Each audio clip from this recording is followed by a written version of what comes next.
हाय दोस्तों, how are you? Hope आप लोग सभी अच्छे हैं एंड क्रिसमस बहुत अच्छी तरह मना रहे हैं एंड साथ में आप लोगों को न्यू ईयर की बहुत सारी बधाइयाँ।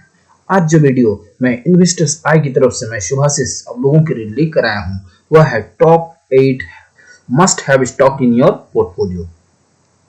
ये मिक्स ऑफ वो सारे स्टॉक है, सारे फंडामेंटली काफी स्ट्रांग है, इसकी बैलेंस शीट काफी स्ट्रांग है और ये सारे स्टॉक अभी करेक्शन में आप बोल सकते हैं कि क्रिसमस सेल पे चल रहे हैं। आप लोगों को ऑलमोस्ट मिनिमम 25% के डिस्काउंट मिल रहे हैं, 20 to 25% की डिस्काउंट आप लोगों को मिल रही है। जब आप मार्केट में जाते हैं तो क्या सोचते हैं कि आप लोगों को जिस प्राइस में अवेलेबल है उससे कम प्राइस में हमेशा आपको कोई भी प्रोडक्ट मिले, लेकिन जब मार्केट में गिरावट आती है तो लोग बाहर निकलने लगते हैं। लेकिन सही सबसे बड़ा मौका वही होता है जब मार्केट में गिरावट आती है, जब आप कोई भी फंडामेंटली स्ट्रॉन्ग स्टॉक नीचे गिरती है उस प्राइस में आप परचेज करते हैं तो आपको आगे जाकर रिटर्न में बढ़ जाने की गुंजाइश काफी ज्यादा रहती है। ये हो सकता है कि आप कुछ एक प्राइस पे आपने परचेज किया है उससे 10% और नीचे गिर जाए, लेकिन आप कभी भी किसी स्टॉक का टॉप भी नहीं पकड़ सकते, बॉटम भी नहीं पकड़ सकते। ये काफी कॉम्प्लिकेटेड है। ये प्रोफेशनल भी करते हैं जब हैं तो भी उनको एक स्टॉप लॉस वगैरह रखनी पड़ती है। लेकिन ऐसा है ना कि अगर आप फंडामेंटली स्ट्रॉन्ग स्टॉक खरीदते हैं और लॉन्ग टर्म के लिए खरीदते हैं, एक अच्छे ग्रुप से खरीदते हैं, तो आपको स्टॉप लॉस लगाने की भी बहुत ज्यादा जरूरत नहीं पड़ती है। तो बिना किसी समय गंवाए मैं अब अपने स्टॉक की ओर चलते हैं और इस डिस्कशन को थोड़ा सा आगे बढ़ाने से पहले आप लोगों से एक छोटा सा रिक्वेस्ट है कि आप लोगों ने अभी तक अगर हमारे इस न्यू यूट्यूब चैनल इन्वेस्टर्स आई को सब्सक्राइब नहीं किया है तो कृपया सब्सक्राइब कर लें। वीडियो को पूरा देखें, वीडियो को लाइक करें, अपने दोस्तों के साथ शेयर करें, अपने फैमिली मेंबर्स को बताएं, सबको बताएं। एंड अब मैं अपने पहले स्टॉक की ओर जाता हूं। वो स्टॉक है जो आप लोग सभी जानते हैं, आप लोगों से जुड़ा हुआ स्टॉक है। वो है पहला स्टॉक रिलायंस इंडस्ट्रीज लिमिटेड। आप लोग सभी जानते हैं कि रिलायंस इंडस्ट्रीज लिमिटेड कितनी बड़ी कंपनी है। इस कंपनी को किसी भी तरह की इंट्रोडक्शन की जरूरत नहीं है। आप लोगों को ये आपके मस्ट है पोर्टफोलियो में रिलायंस इंडस्ट्रीज लिमिटेड बिल्कुल हर एक पोर्टफोलियो में आप देखेंगे, चाहे कोई भी म्यूचुअल फंड हाउस हो, चाहे कोई भी अच्छे घराने से जो सेलिब्रिटी इन्वेस्टर्स है, उनके पोर्टफोलियो का एक छोटा सा हिस्सा एटलीस्ट ये कंपनी बिल्कुल रहती है। क्यों रहती है? क्योंकि ये एक ऐसी कंपनी है जिसमें अपसाइड की पोटेंशियल अनलिमिटेड है। अनलिमिटेड क्यों है? लोग ब्रोकरेज फर्म, चाहे वो विदेशी ब्रोकरेज हो चाहे डोमेस्टिक ब्रोकरेज हो, सभी अपना अपना एक टारगेट देते हैं। लेकिन मेरा क्या कहना है, ये जो कंपनी है इसमें अपसाइड की गुंजाइश अनलिमिटेड है। उसकी क्या रीजन है? इसके अंदर जो भी कंपनी है, इन्होंने अपने कोई भी कंपनीज को, जो बड़ी कंपनीज हैं, उनको डीमर्ज अभी तक अपने अंदर से नहीं किया। ये कॉन्ग्लोमरेट है। तो आप जानते हैं सबसे पहले ये ऑल्टो केमिकल जो बिजनेस, जो ट्रेडिशनल बिजनेस है, उसमें थे। धीरे धीरे उन्होंने अपना पैर पसारा और उन्होंने रिटेल बिजनेस में अपनी पैठ जमाई। आज इनका रिटेल बिजनेस सारे इंडिया में पूरी तरह डोमेस्टिकली ये मार्केट में लीडर है। थर्ड, उन्होंने टेलीकम्युनिकेशन में आया। टेलीकम्युनिकेशन में इन्होंने अपने आप का पैठ जमाया एंड मार्केट का लीडर बना। आज के डेट में जियो एक बहुत बड़ी कंपनी है। इसके साथ अभी जो इनकी न्यू स्ट्रेटेजी है वो यह है कि वो छोटी छोटी जो टेक्नोलॉजी स्पेस की कंपनी है उसका एक्विजिशन कर रहे हैं, ताकि वो फ्यूचर में जाके इनके रेवेन्यू पोटेंशियल बढ़ सके। क्योंकि आज के डेट में डिजिटल, अब आप ये समझ सकते हैं कि आज के डेट में बहुत सारी कंपनी आ रही है डिजिटल स्पेस में, लेकिन सारी कंपनी क्या सस्टेन करेगी? नहीं करेगी। हाँ, लेकिन कुछ कॉन्ग्लोमरेट हैं जो बड़ी कंपनी है, जो प्राइसिंग पावर रखते हैं, जो आप समझ सकते हैं प्राइसिंग पावर कैसे होती है। आप समझिए, जियो ने अपना बिजनेस सबसे पहले लॉस में काम किया, सभी को फ्री में दिया। बाद में जब लोग इसके साथ हैबिचुएटेड हो गए, उसी तरह उसके बाद उन्होंने प्राइस को हाइक किया। उसी तरह अभी क्या है, ये प्राइसिंग पावर ऐसे भी रख सकते हैं। दो तरह की प्राइसिंग पावर होती है। एक होती है कि वो मार्केट में बहुत ज्यादा डिमांड है तो प्राइसिंग बढ़ा सकते हैं, क्योंकि उसकी प्रोडक्ट की काफी ज्यादा डिमांड है, मार्केट में लीडर है। रिलायंस की प्रोडक्ट वैसे भी मार्केट में लीडर है और उसके साथ इसकी कैश फ्लो काफी स्ट्रांग है। और ये एक ऐसी ग्रुप है जहां पर किसी भी तरह की कोई प्रॉब्लम नहीं है। तो आप इसके फ्यूचर पोटेंशियल को भी देख सकते हैं। कल के डेट में रिटेल का बिजनेस है, जियो का बिजनेस है, ये सारी कंपनी अगर डीमर्ज होती है तो वैल्यू अनलॉक होगी। तो आप देख सकते हैं कि किस हिसाब से ये कंपनी जो है अपनी फ्यूचर की ग्रोथ को दर्शाने की कोशिश कर रही है और आगे का जो मोमेंटम है उसको पकड़ने की कोशिश कर रही है। एक इंपॉर्टेंट बात रिलायंस के बारे में बताना चाहूंगा कि अभी उन्होंने बहुत सारी कंपनीज की इक्विजिशन किए हैं सोलर स्पेस में, ग्रीन एनर्जी स्पेस में, जो कल की फ्यूचर है। तो इसमें इन्वेस्टमेंट भी इनका बहुत बड़ा आने वाला है। अब सोच सकते हैं कल की बिजनेस, ये आज की बिजनेस आप डेफिनेटली ऊपर के लेवल से ऑलमोस्ट 10 to 15% नीचे गिर चुकी है।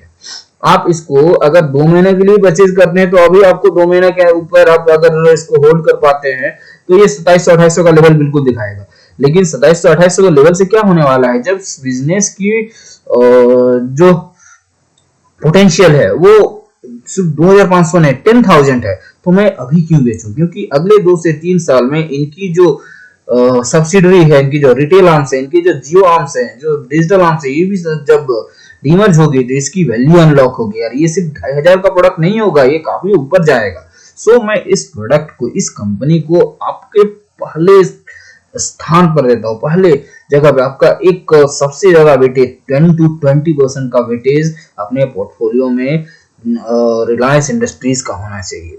अगर हम इसके ये का बात करते हैं, रिजल्ट की बात करते हैं, जो लास्ट क्वार्टर में कितनी हेवी ग्रोथ इसने दिखाया है, आप देख सकते हैं। रेवेन्यू में 50% का इन्होंने जंप दिखाया है। एबिटा में 30% का, फाइनेंस कॉस्ट इसका कम हो गई है क्योंकि इन्होंने अपना डेट कम कर लिया है। प्रॉफिट बिफोर टैक्स में 81%, नेट प्रॉफिट में 46% का जंप आया है।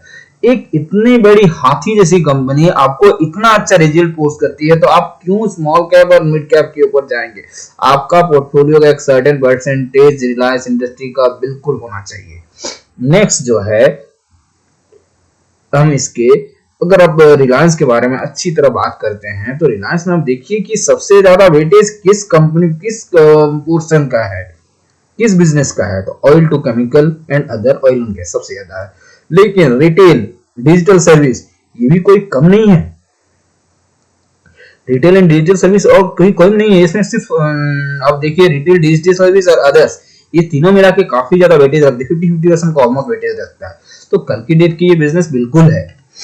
अब इस पे हम बात करेंगे। अब देखिए अपसाइड पोटेंशियल का ट्रिगर क्या है, जो एक साल के लिए जो सारे ब्रोकरेज फर्म हैं जो इतने बुलिश क्यों हैं इस पे, तो अभी जियो फोन नेक्स्ट आने वाला है गूगल के पार्टनरशिप के साथ। सोच सकते हैं आरपू एक्सपेक्टेड टू इंप्रूव होने वाली है। अब देखिए कि पहला चीज ये है कि इन्होंने सारे कंपनीज ने अपने टैरिफ बढ़ा दिए है, 20-25% की टैरिफ बढ़ी है, तो उतने ही परसेंट की आप इसके आरपू में जब देखेंगे, अभी फिलहाल 145 के आसपास की आरपू है, तो 25% की जब आरपू में जब दिखेगी तो उसके सेल्स में भी दिखेगी और उसके नेट प्रॉफिट में दिखेगी।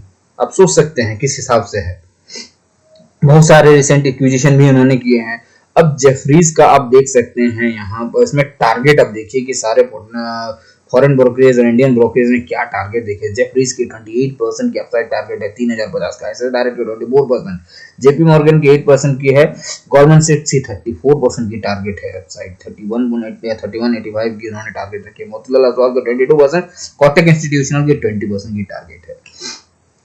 इस कंपनी का अगर आप देखिए कि रिसेंटली इन्होंने क्या क्या एक्वायर किया है, रिसेंटली आप देखिए 2021 में इन्होंने क्या किया है, मनीष मल्होत्रा का किया है, ऋतु कुमार फैशन के क्षेत्र में उन्होंने अपना पैर जमाने की कोशिश कर रहे हैं, 7-Eleven उन्होंने फ्रेंचाइजी ओपन की है, मिल्क बास्केट उन्होंने परचेज किया है, ऑटिको, Just Dial, AT, Zivame, Urban Ladder, Netmeds, Canon, Softsense, Hamleys, C Square, Grab, ये सारे इनके आर्म है। कल के डेट में यही इनको इनके जो पोर्टफोलियो है, बिजनेस का पोर्टफोलियो है, इसमें इनका कंट्रीब्यूशन बढ़ जाने वाला है, क्योंकि ये सारे में अपसाइड पोटेंशियल काफी ज्यादा है। अब हम जो नेक्स्ट कंपनी की ओर आते हैं वो है बैंकिंग स्पेस से एक्सिस बैंक लिमिटेड। आप लोग सभी जानते हैं एक्सिस बैंक लिमिटेड इंडिया की थर्ड लार्जेस्ट बैंक है। इंडिया की थर्ड लार्जेस्ट बैंक है ये। तो आप देख सकते हैं प्राइवेट बैंक है ये, लार्जेस्ट प्राइवेट बैंक है, जिसकी आप देख सकते हैं ब्रांचेस, एम्प्लॉइज सारे काफी हैं। प्रॉफिटेबिलिटी फिगर अगर देखेंगे तो 3.39% की नेट इंटरेस्ट मार्जिन है, काफी अच्छी होती है। कॉस्ट टू सेल्स 2.12% की। बैलेंस शीट की साइज काफी अच्छी है। एक बहुत इंपॉर्टेंट, ये तो आप देख सकते हैं कि बहुत सारे इसके इन्होंने अपने पीएस को भी पछाड़ा हुआ है इसके रिजल्ट में यहाँ, लेकिन लास्ट रिजल्ट जो जब उन्होंने पोस्ट किया इसकी उसके बाद से प्रॉफिट बुकिंग आ गई है और आज के डेट में 25% के डिस्काउंट पे अवेलेबल है और आप इसको परचेज कर सकते हैं। सब्सिडरीज का बस परफॉर्मेंस काफी अच्छी है, काफी सालों से आप देख सकते हैं। सबसे एक्सिस की जो एएमसी है किस हिसाब से वो परफॉर्म कर रही है आप देख सकते हैं। एक्सिस की सिक्योरिटी अच्छी परफॉर्म कर रही है, सारी एक्सिस फाइनेंस अच्छे परफॉर्म कर रहे हैं, सारी सब्सिडरी इनकी अच्छी परफॉर्म कर रही है। इसके अभी सबसे देखिए रिजल्ट तो इन्होंने काफी अच्छा दिया ही है। तो सबसे इंपॉर्टेंट बात क्या है ना, इसमें सबसे अच्छी चीज क्या है कि इसका जो कासा में जो ग्रोथ हो रही है ये सबसे इंपॉर्टेंट। अब देखिए कासा ग्रोथ किस हिसाब से हुई है हर एक बार लास्ट मार्च 18 से इसमें आप देख सकते हैं ग्राफ दिया हुआ है। अब देखिए 13%, 15% ये ग्रोथ है, कासा में ये ग्रोथ है, कासा की ग्रोथ।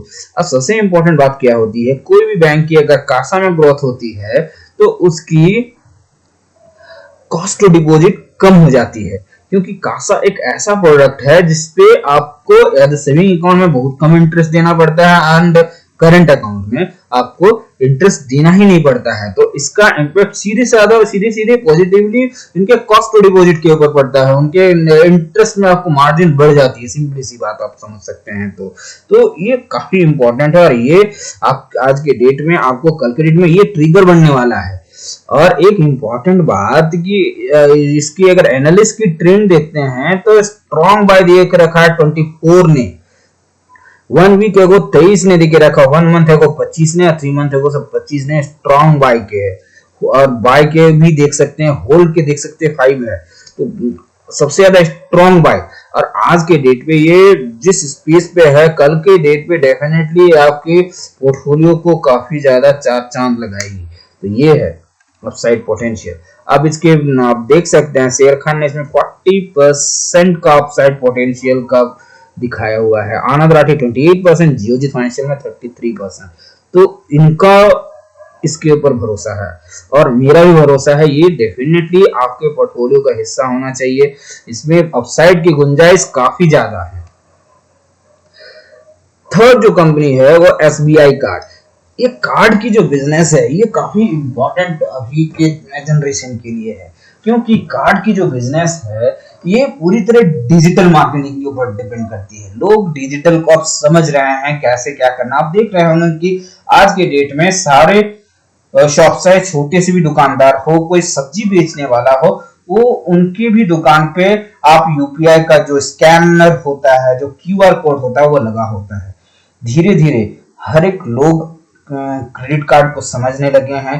क्रेडिट कार्ड एक अच्छी प्रोडक्ट है, लेकिन अगर आप उसको अच्छे से यूज करें तो ये चीज अगर लोग समझेंगे, लोग ये समझते नहीं है खर्च का और उस पर परचेज ज्यादा करते हैं, जिसकी वजह से आप लोगों को जो क्रेडिट कार्ड यूज करते हैं उनको प्रॉब्लम होती है इसके रिपेमेंट में। और यही होती है एसबीआई कार्ड की मेन इनकम, क्योंकि यहाँ पर इंटरेस्ट आपको देनी पड़ती है 25% टू 35% तक देनी पड़ जाती है। तो इसके रिजल्ट तो इन्होंने काफी अच्छा पोस्ट किए ही हैं। साथ में इसके जो फ्यूचर को देखते हुए एसबीआई कार्ड का फ्यूचर यह है कि इंडिया की सबसे बड़ी सेकंड लार्जेस्ट कार्ड की कंपनी है एचडीएफसी के बाद, जिसका इसमें 19% का जो इंडिया का जो क्रेडिट कार्ड है उसमें 19% का शेयर एसबीआई कार्ड का है। और ये काफी एक्टिवली काम कर रहे हैं। इसका मतलब समझ सकते हैं, आप कहीं भी जाते हैं आप रेलवे में जाइए, आप कोई मॉल में जाइए, बिग बाजार में जाइए, हर एक जगह देखेंगे कि एसबीआई कार्ड के बंदे होते हैं जो आपको बेचने की कोशिश करते रहते हैं। तो अगर बिकेगा, जो चीज बिकेगा आप समझ सकते हैं उसकी वैल्यू बढ़ेगी। आप एक और चीज इस एसबीआई कार्ड के बारे में समझ सकते हैं कि इंडिया में ऑलमोस्ट एसबीआई के 22-23 हजार ब्रांचेज हैं। ये एक पीएसयू बैंक है। अगर ये प्राइवेट बैंक होती है, प्राइवेट बैंक की इतनी सारी ब्रांचेज होती थी, एकदम कमाल ही कर जाते, लेकिन ऐसा नहीं है। पीएसयू बैंक है, जिस वजह से इनके पास जो है लिमिटेड स्टाफ हो जाते हैं, जिन पर बहुत सारा काम हो जाता है, जिस वजह से वो कार्ड डिवीजन पे उतना ध्यान नहीं दे पाते। स्टिल नहीं ध्यान देने के बावजूद अगर उन्होंने पर एम्प्लॉई भी अगर एक कार्ड भी बेच दिए रहेंगे पर डे के हिसाब से एवरी ब्रांच में भी, और जितने भी सेंटर्स इसने ओपन किए हुए हैं उनके थ्रू, तो भी इसमें ग्रोथ काफी आएगी। लेकिन ये तो काफी एग्रेसिवली काम कर रही है। तो लेकिन सबसे बड़ी, अरे इसमें आप देख रहे होंगे कि लास्ट एक महीने के अंदर काफी गिरावट आई है। 1150 रुपया तक गया था और आज की डेट में 900 के आसपास अवेलेबल है। तो आप समझ सकते हैं कि ये क्या है ना। इसलिए ये डाउन इसलिए हुई थी क्योंकि कार्लाइल का जो सबसे बड़ा इसका शेयरधारक है, शेयर होल्डर है, उन्होंने इस पर हमेशा आ जाता है इसको अपना स्टेक सेल करने को। जो स्टेक सेल करने का ऑफर फॉर सेल आ जाता है, जिस वजह से वो मार्केट में गिर जाता है, क्योंकि जो मार्केट प्राइस जो होती है सीएमपी उससे नीचे में सेल होती है, 5 से 10% के नीचे सेल होती है, जिस वजह से इसके शेयर प्राइस में गिरावट आ जाती है और इसलिए ये बढ़ नहीं पाता है।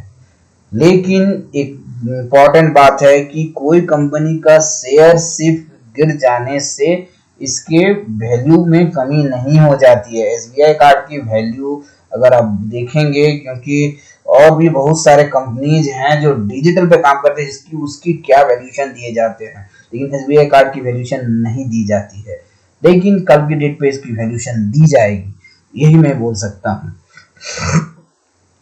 देख सकते हैं इसके स्पेंड, आप देख सकते हैं कि क्या स्पेंड है, क्या ट्रांजैक्शन है, किस हिसाब से ये बढ़ा हुआ है। और इसका अगर देखते हैं क्या टारगेट दिया हुआ है इंटरनेशनल ब्रोकरेज फर्म ने, डोमेस्टिक ब्रोकरेज फर्म ने, नोमुरा ने इनका टारगेट 1400 का दिया हुआ है, अपसाइड पोटेंशियल 54%, मैक्वेरी ने 1230 का दिया हुआ है, अपसाइड पोटेंशियल 35%, मॉर्गन स्टैनली ने दिया हुआ 1350 का, अपसाइड पोटेंशियल 48%, एक्सिस सिक्योरिटी ने दिया हुआ है 1240 का, अपसाइड पोटेंशियल 36%। अब कौन सी लार्ज कैप कंपनी या स्मॉल कैप कंपनी में इतनी बड़ी अपसाइड पोटेंशियल देख सकते हैं? इन लोगों को कुछ तो दिख रहा होगा, जिस वजह से वो ये पोटेंशियल दे रहे हैं ना। डेफिनेटली मैं भी इस पे देख रहा हूँ कि अगले 2 साल के अंदर, इन्होंने 1 साल का दिया है, मैं अगर इसको कंजर्वेटिवली लेता हूँ तो अगले 2 साल के अंदर ये 1500 के टारगेट पे पहुंच जाएगा। ये है इसकी potential SBI card. Next stock है पॉलीकेब। आप लोग जान रहे हैं पॉलीकेब एक हाई ग्रोथ कंपनी है। ये वायर की कंपनी है एंड आज के डेट में ये electrical fast moving electrical goods में भी आ चुकी है, जैसे फैन वगैरह में आ चुकी है। ये कितनी अच्छी तरह ये अपने आप को मैनेज कर रहे हैं, ग्रोथ को मैनेज कर रहे हैं। इसका रिजल्ट को आप देख सकते हैं। देखिए हर एक बहुत सारी कंपनी होती है जिसकी सबसे कुछ इंपॉर्टेंट बातें होती है। रिजल्ट के अलावा भी, रिजल्ट तो है ही, ये रिजल्ट बहुत अच्छा पोस्ट कर रहा है और हर एक एवरी क्वार्टर जब रिजल्ट पोस्ट करता है इसकी अपसाइड पोटेंशियल और बढ़ जाती है, क्योंकि इसमें ग्रोथ ही ये इन्होंने पोस्ट करती है, जिस तरह से ये ग्रोथ पोस्ट करते हैं। लेकिन सबसे इंपॉर्टेंट बात किया है इसकी मैनेजमेंट। मैं हमेशा देखता हूं कि वही कंपनी को आप चूज करें जिसकी मैनेजमेंट है। कितनी भी बहुत सारी कंपनी ऐसी हैं जिसके ग्रोथ पोटेंशियल काफी ज्यादा होते हैं, लेकिन अगर मैनेजमेंट अच्छा नहीं होता है तो कभी कभी ऐसा हो जाएगा, ऐसा दिन भी आएगा कि जब इन्फ्लेशन बढ़ेंगी, जब जो अभी चल रही है, तब उस समय में वो अपने प्राइसिंग पावर नहीं रख पाएंगे और बाद में शेयर प्राइस गिर जाएगा। और साथ में कभी कभी ऐसे मैनेजमेंट अगर अच्छी नहीं है तो समटाइम्स आपको प्रॉब्लम आएगी कुछ अलग तरह के, और उनके तो आपको काफी ज्यादा प्रॉब्लम आ सकती है, इनके शेयर प्राइस में इम्पैक्ट हो सकता है। तो ये है। लेकिन पॉलीकैब ऐसी कंपनी है जिसके जो मैनेजमेंट में एशियन पेंट्स को जिन्होंने बनाया है इस लेवल पे, उसके मैनेजमेंट में पॉलीकैब में अभी फिलहाल बैठे हुए हैं। और सबसे बड़ा दांव मेरा पॉलीकैब में वही है, क्योंकि वो जब एशियन पेंट्स को बनाया है तो पॉलीकैब भी कल की डेट में हेवल्स के लेवल पे बिल्कुल आएगी। जो वैल्यूएशन है हेवल्स का कल की डेट पे, ये अभी भी मल्टी बैगर है और कल के डेट में भी ये मल्टी बैगर ही रहेगी। मल्टी बैगर और आपको बनाएगी और ज्यादा आपको। अब तो देख सकते हैं कि इसका कितना ईयर ऑन ईयर किस हिसाब से इन्होंने अपना रिजल्ट पोस्ट किया है। अब देख सकते हैं ऑलमोस्ट आप देखिए Q2 में EBITDA 14-15% की जंप आई है।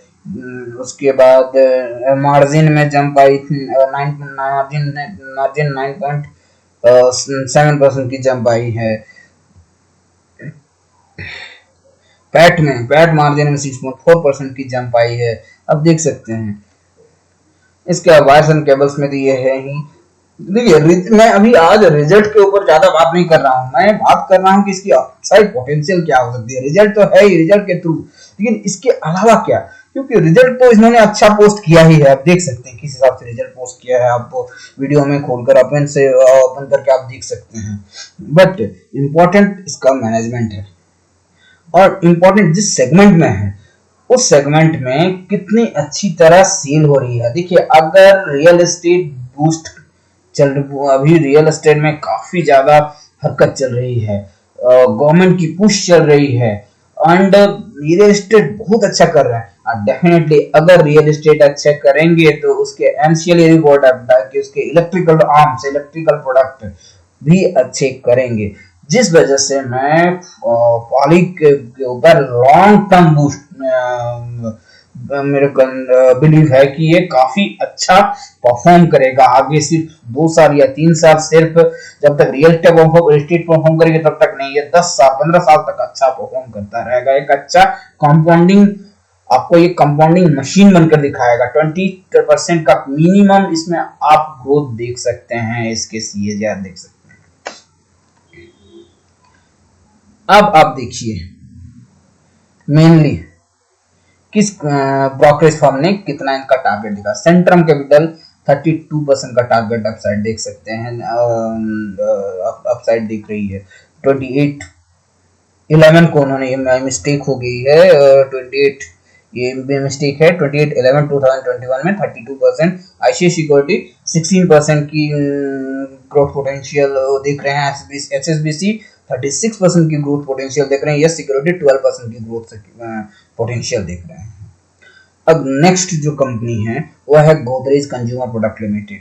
मैं इसके रिजल्ट पे बहुत ज्यादा बात नहीं करूंगा क्योंकि रिजल्ट लास्ट क्वार्टर में काफी अच्छे आए भी नहीं है। लेकिन सबसे इम्पोर्टेंट बात गोदरेज कंज्यूमर प्रोडक्ट लिमिटेड की ये है कि कल के डेट में ये जो रिजल्ट पोस्ट करने वाले हैं, इन्होंने अपना सेल्स का डेटा भी पोस्ट किया हुआ था 5 दिन पहले। उसमें में उन्होंने देखा मार्जिन में इम्प्रूवमेंट, उन्होंने जो प्राइस बढ़ाने वाले हैं, जो प्राइसिंग बढ़ाए हुए हैं, जिस वजह से भी उनको उनकी जो मार्जिन का सबसे ज्यादा प्रॉब्लम था उसमें भी वो इम्प्रूवमेंट लाने वाले हैं, सेल्स में इम्प्रूवमेंट लाने वाले हैं। और आज के डेट में आप देख सकते हैं कि इंडिया की जीडीपी अगर 9% के हिसाब से बढ़ेगी, 9.5% के हिसाब से बढ़ेगी, तो गोदरेज एक ऐसी कंपनी है, गोदरेज ग्रुप की एक गोदरेज कंज्यूमर एक कंज्यूमर की कंपनी है जो हमेशा से अच्छी करती आई है। और इसका इंटरनेशनल में बिजनेस, सिर्फ इंडिया में इसकी एक्सपोर्ट भी होती है। तो और आज के डेट में जिस वैल्यूएशन पे Godrej consumer product limited available है, तो आप सोच सकते हैं कि ये अभी ऑलमोस्ट 45 के पी पर अवेलेबल है। जो ऑलवेज ये जो कंपनी है 50 के ऊपर 60-65 के आसपास की पी पे अवेलेबल रहती है, लेकिन मार्केट में गिरावट आई है। साथ में अभी जो इन्फ्लेशन के वजह से इनके मार्जिन पे प्रेशर दिखा गया, जिस वजह से मार्केट इसकी वैल्यूएशन अभी कम हो गई है। और साथ में एक बहुत इंपॉर्टेंट बात है कि इसके मैनेजमेंट में चेंज आई है। मैनेजमेंट में चेंज आने की वजह से भी इनके परफॉर्मेंस में चेंज आ सकती है। डेफिनेटली इसके परफॉर्मेंस में चेंज आ सकती है मैनेजमेंट में। तो अब देखते हैं एक्चुअल के जो में पहले थे वो अभी इनके सीईओ में, इंडियन सीईओ में अवेलेबल हैं, सीतापति जी। तो अब देख सकते हैं कि जिन्होंने एचयूएल को बनाया है वो अब गोदरेज पर है। तो आप देख सकते हैं, ये हिस्ट्री बोलता है, मैं सिर्फ नहीं बोल रहा, ये हिस्ट्री बोलता है। जब जब कोई भी मैनेजमेंट में चेंज आता है, एक अच्छा मैनेजमेंट आता है, तो वो कंपनी आपको मल्टीफोल्ड रिटर्न देती है। ये आपका हिस्ट्री बोलता है, चाहे कोई भी कंपनी उठा के देख ले आप, सारे कंपनीज ने काफी अच्छा रिटर्न दिए हैं। अब देखिए इनका ग्रोथ किस हिसाब से आया है। इंडिया में 10% का ग्रोथ लास्ट क्वार्टर में पोस्ट किया था, डबल डिजिट ग्रोथ है। इंडोनेशिया में कोई भी ग्रोथ नहीं था, 0% की थी। अफ्रीका, यूएसए, मिडल ईस्ट में 15% का ग्रोथ था। लैटिन अमेरिका में -3% की ग्रोथ थी। टोटल में 9% की वॉल्यूम ग्रोथ इन्होंने दर्ज किया था। अब देखिए प्रोडक्ट पोर्टफोलियो, मार्केट लीडर हैं गोदरेज कंज्यूमर, जिस सेगमेंट में वो काम करती है उसका मार्केट लीडर है। देख सकते हैं क्या क्या प्रोडक्ट इनके अवेलेबल है। अब देखिए कि कौन कौन से ब्रोकरेज फर्म ने क्या क्या रिपोर्ट इनके लिए निकाले हैं। मोतीलाल ओसवाल 19% के अपसाइड दिख रही हैं, यूबीएस 21% का अपसाइड दिख रहे हैं, आईडीबीआई कैपिटल 29% का अपसाइड दिख रहे हैं। नेक्स्ट कंपनी है अशोक लीलैंड। देखिए अशोक लीलैंड, आप एक चीज नहीं जानते होंगे अशोक लीलैंड के बारे में, कि अशोक लीलैंड लॉन्ग टर्म में मार्केट ने जितना एक्चुअल में रिटर्न दिया है उतना रिटर्न नहीं दिया हुआ है। अब देख सकते हैं जो मोतीलाल ओसवाल की 25 वेल्थ क्रिएशन स्टोरी की आई थी उसमें इन्होंने अंडर परफॉर्म किया हुआ था। ऑलमोस्ट आई थिंक 7% आए, जब से 7% की सिर्फ इन्होंने ग्रोथ दिखाई है। जब निफ्टी ने 16% की एक्चुअल ग्रोथ दिखाई है, इन्होंने 7% की ग्रोथ दिखाई, तो मार्केट को इन्होंने अंडर परफॉर्म किया है। लेकिन जिस वैल्यूएशन पे आज अवेलेबल है, सेकेंड जो सीवी साइकिल जो टर्न हो रही है, सीवी साइकिल में अपसाइड की गुंजाइश है। आप देख सकते हैं कि जामना ऑटो जो सीवी पे ही काम करती है किस हिसाब से बढ़ रही है, लेकिन अशोक लीलैंड अभी जो 52 वीक हाई का बात करेंगे तो ऑलमोस्ट 153 गई। उसके बाद से जो मार्केट में गिरावट आई उसके बाद से ये भी नीचे आ गई, और अभी जो प्राइस पे अवेलेबल है वो माउथ वाटरिंग प्राइस पे अवेलेबल है। एक और इम्पोर्टेंट बात यह है कि आप देख सकते हैं इसमें जो फोटो में मैंने दिखाया हुआ है कि स्विच इन्होंने जो ओवरसीज आर्म है, जो इलेक्ट्रिक व्हीकल की आर्म है, इसकी जो इलेक्ट्रिक बिजनेस के लिए उन्होंने स्पेन में इनका एक मैन्युफैक्चरिंग यूनिट भी ओपन किया हुआ है। तो उसका क्या फ्यूचर में उन्होंने किस तरह की व्हीकल बनाने का वो सोच रहे हैं। अब देखिए स्विच का व्हीकल देखिए किस हिसाब से इन्होंने बनाए हुए हैं। ये सीवी कमर्शियल व्हीकल की बहुत ही बड़ी कंपनी है और ये मार्केट लीडर है। आप देखिए इस कंपनी का, इसको अभी तक करंटली एक 300 बसेस का शायद बीएमटीसी से कुछ ऑर्डर भी मिला हुआ था। तो सबसे इम्पोर्टेंट, मैं आज ये पे बात नहीं कर रहा हूँ कि क्या इन्होंने रिजल्ट पोस्ट किया है। रिजल्ट तो इन्होंने काफी अच्छा, ऑटो सेक्टर का सबसे अच्छा रिजल्ट अगर किसी ने पोस्ट किया हुआ है तो वो कॉमर्शियल व्हीकल की कंपनी ने ही किया हुआ है। और आगे में भी कॉमर्शियल व्हीकल की जो भी कंपनी कॉमर्शियल व्हीकल के सेक्टर में काम करती है उसकी सबसे ज्यादा गुंजाइश है आगे बढ़ने की, मार्केट को आउट परफॉर्म करने की। अगर हम बात करेंगे इसके जो फॉरेन ब्रोकरेज और इंडियन ब्रोकरेज ने इनके ऊपर टारगेट सेट किए हुए हैं, आप देख सकते हैं जेफरीज ने 175 का टारगेट दिया, 43% का ऑफसाइड है। शेयर खान ने 180 का टारगेट दिया, 47% का ऑफसाइड है। ऐसी सिक्योरिटी ने 179 का टारगेट दिया, 47% का ऑफसाइड है। जियोजित ने 137 का टारगेट, 12% का ऑफसाइड है। अब समझिए कि कोई भी टारगेट दे रहा है इसका मतलब तो कुछ तो बात है, तब तो ये टारगेट आ रही है, अदरवाइज क्यों टारगेट आएगी। सम टाइम अगर बात करते हैं तो इसमें नीचे जाने की आपके पास मार्केट में क्वेश्चन का लेवल है। इसमें ऐसा नहीं है कि आप काफी कम मतलब ऐसे प्राइस पे परचेज कर रहे हैं जहां पर आपको रिस्क है कि मार्केट से नीचे, यहाँ से आप बहुत ज्यादा गुंजाइश नहीं है। मैक्स टू मैक्स अगर नीचे जाती है तो 115 पे जाएगी, 7-8%, मैक्सिमम 5% की नीचे जाने की गुंजाइश, इससे ज्यादा नीचे जाने की गुंजाइश है ही नहीं। इतना अगर आप रिस्क नहीं रख सकते हैं आप स्टॉप लॉस भी नहीं रखेंगे तो भी कोई प्रॉब्लम नहीं है, क्योंकि अशोक लीलैंड एक बहुत अच्छी कंपनी, बहुत अच्छी मैनेजमेंट की कंपनी, कोई प्रॉब्लम नहीं है कहीं पर से। तो ये चीज है अशोक लीलैंड, आप अपने पोर्टफोलियो में बिल्कुल रखिए। बट देखिएगा हमेशा भी कोई भी कंपनी, चाहे रिलायंस रख रहे हैं चाहे कोई भी कंपनी रख रहे हैं, तो उसको एक वेटेज अपने रिस्क एपेटाइट के हिसाब से ही रखिए, क्योंकि अशोक लीलैंड एक मिड साइज की कंपनी है, इसमें ऊपर नीचे होने की गुंजाइश काफी ज्यादा होती है, बट अभी नीचे जाने की चांसेस बहुत कम है, ऊपर जाने की गुंजाइश ही ज्यादा है, क्योंकि आप जिस प्राइस पे परचेज कर रहे हैं वो काफी अच्छी प्राइस होगी। नेक्स्ट कंपनी है जो स्मॉल कैप से, Redington India limited. Redington India limited का मैं अगर आप डिटेल एनालिसिस चाहते हैं तो है क्या, आप हमारे एक प्रीवियस वीडियो है, आप लिस्ट में जाकर देख सकते हैं, वहां पर आप रेडिंगटन का डिटेल एनालिसिस पा जाएंगे। लेकिन अभी मैं बात कर रहा हूं ये इनका अपसाइड पोटेंशियल क्या है, ठीक है। इसका सेल्स तो उन्होंने, आप लास्ट वीडियो जो मैंने पोस्ट किया वहां से आप देखिए कि किस तरह से उन्होंने ग्रोथ किया है। अभी हम बात कर रहे हैं कि इसमें अपसाइड पोटेंशियल है क्यों, क्या ट्रिगर है। आप जानते हैं रेडिंगटन इंडिया लिमिटेड एक बहुत पुरानी कंपनी है, पहला चीज, और ऐसी कंपनी है जिसमें एंट्री बैरियर है। इंडिया में सिर्फ 2 ही कंपनी काम करती है इस स्पेस में, वो है रेडिंगटन एंड ग्राम माइक्रो। इसके प्रोडक्ट पोर्टफोलियो अगर आप देखेंगे, एक डिस्ट्रीब्यूटर है, नेशनल डिस्ट्रीब्यूटर है, सिर्फ इंडिया में काम नहीं करती है, ये बहुत सारे देशों में काम करती है। इसके 49 सेल्स ऑफिसेस हैं, 177 वेयर हाउस है, 51 ऑन सर्विस सेंटर है, 180 पार्टनर्स के साथ ये काम करते हैं। और इनका जितना भी बिजनेस है, ज्योग्राफी वाइज अगर बात करेंगे तो 37% डोमेस्टिक है और एक्सपोर्ट से 63% वो बिजनेस करते हैं।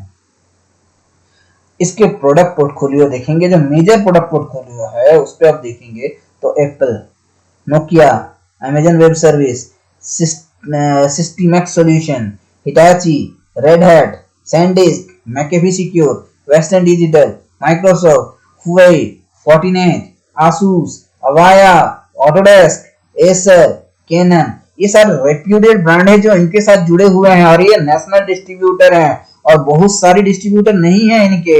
लोगों को अगर प्रोडक्ट लेने हैं तो इन्हीं के थ्रू लेने होंगे, सो इनके मार्जिन कम होते हैं, बट सेल्स की गुंजाइश काफी ज्यादा होती है। जिस स्पेस में है ये कल की फ्यूचर है, आप देख सकते हार्डवेयर एंड सॉफ्टवेयर में ये, तो ये है ये। और इसकी बाहर में कुछ सब्सिडरीज भी हैं, रेडिंगटन इंडिया लिमिटेड के 54 इंटरनेशनल सब्सिडरीज हैं।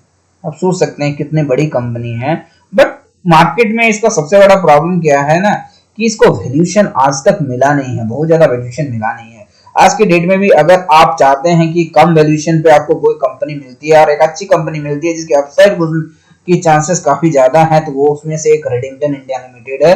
और ये एक स्मॉल कैप की कंपनी है, तो बढ़ने की गुंजाइश भी काफी ज्यादा, जैसे सेल्स बढ़ेगा, जैसे मार्जिन अगर ये बढ़ा पाते हैं तो डेफिनेटली ये इसकी प्राइस में इसका रिफ्लेक्शन आएगा, अब पॉजिटिवली रिफ्लेक्शन आएगा।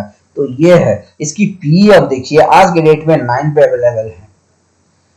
कौन सी कंपनी जिसके पास इतने अच्छे अच्छे प्रोडक्ट हैं सिर्फ 9 पे अवेलेबल होते हैं, तो कल के डेट पे डेफिनेटली इसकी जो अपसाइड पोटेंशियल काफी अच्छे हैं और आगे बढ़ेगी। इसका अगर रिजल्ट पे थोड़ा सा अगर बात करते हैं तो 10 साल में 14% का रेवेन्यू ग्रोथ दिया हुआ है, कंपाउंड किया है, 15% का एबिटा में, पीबीटी में 17% का, एंड पेट में 15% का ग्रोथ आया हुआ है। तो इस तरह से इस कंपनी ने अपना सीएजीआर कंपाउंड किया हुआ है, और इसी तरह इसका शेयर प्राइस भी कंपाउंडिंग हुई है। तो ये एक ऐसी कंपनी है रेडिंगटन इंडिया लिमिटेड। प्रोमोटर की होल्डिंग भी काफी अच्छी है, आप देख सकते हैं। एंड इसके प्रोडक्ट पोर्टफोलियो अगर कोई जानना चाहते हैं तो आप देखिए, ये प्रोडक्ट पोर्टफोलियो है इनकी, क्या क्या प्रोडक्ट इनके पास अवेलेबल है एचपी के साथ, D-Link के सारे जो मेजर प्रोडक्ट है, एडोब, सारे मेजर प्रोडक्ट इनके पार्टनर्स हैं, उनसे डील करते हैं। बट एक ये छोटी कंपनी होने की वजह से बहुत सारे लोग, बहुत सारे ब्रोकरेज फर्म जो हैं इनके ऊपर अपना कवरेज नहीं रखते हैं, तो सिर्फ एक ही कंपनी हमें मिली है। प्रभुदास लल्लाधर ने 10/11/2021 को अपनी रिसर्च रिपोर्ट निकाली थी, जिसमें उन्हें अपसाइड पोटेंशियल 48% की दिखती है। 213 का टारगेट उन्होंने दिया, आज की डेट में 144 है।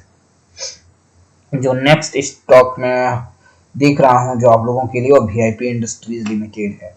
वीआईपी इंडस्ट्रीज लिमिटेड आप लोग सभी जानते हैं कि एक ऐसी कंपनी है जो लगेज के बिजनेस में है।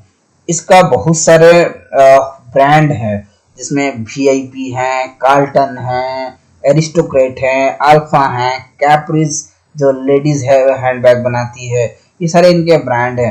ये मार्केट में लीडर है। अब एक बात मेरे को बताइए कि अगर आप परचेज करने जाते हैं बैग, कोई भी लगेज बैग, सबसे पहला आप नजर किस प्रोडक्ट के ऊपर नजर आती है? मेरी तो वीआईपी पे आती है। आप लोग कमेंट पे बता सकते हैं।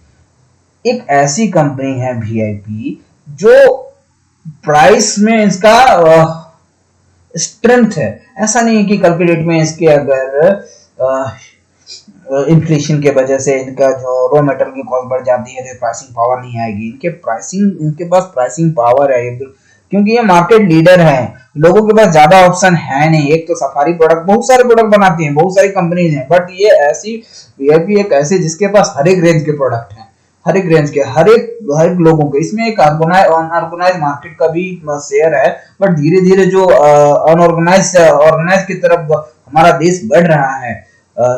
बड़ी कंपनी, एक तरफ से आप देख सकते हैं बड़ी कंपनी ज्यादा बड़ी हो जा रही है, तो वो एक रीजन बन जाता है कि वीआईपी इंडस्ट्रीज आगे बढ़ेगा। और सबसे इसमें रिसेंटली काफी बड़ी गिरावट आई है जो ऊपर, और काफी वॉलेटाइल भी रहा है। उसका सबसे बड़ा रीजन यह है कि ओमिक्रॉन का देश में डर बनना। अगर लॉकडाउन आता है तो सबसे ज्यादा इम्पैक्ट करेगा वो है ट्रैवल इंडस्ट्रीज को। अगर ट्रैवल इंडस्ट्री लोग ट्रैवल नहीं करेंगे तो बैग की जरूरत घर में बैठे बैठी तो होती नहीं है, जिस वजह से इसके ऊपर से जाकर नीचे आ गई। 20% के ऑलमोस्ट इसमें भी गिरावट आई हुई है।